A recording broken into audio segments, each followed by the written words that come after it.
This is exactly how to connect the HyperX Cloud Stinger 2 to your PC. So if you have the wireless version of it, you need to connect the dongle that you should have gotten from it to your PC. So it's a USB here. As you can see, you need to connect it to your USB on your PC, as you can see. So right here. And then if you have the wired version, you have to use the headset. I'm gonna show you if I can film it.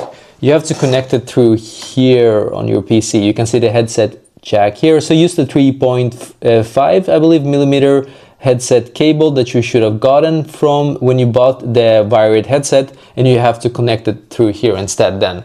But basically then what you need to do on your headset itself, if it's a wireless headset, you need to actually make sure that this little flicker here is flicked upwards here, not Bluetooth, but to the internet symbol here, or the Wi-Fi symbol, as you can see. And now we can turn it on. Just gonna flip it over here. I'm just gonna turn it on here. And you can see it says power on now, which is great. Just gonna turn on my PC here real quick. And just like that, your HyperX Cloud Stinger 2 should now be connected to your PC. So basically that is exactly how to do this.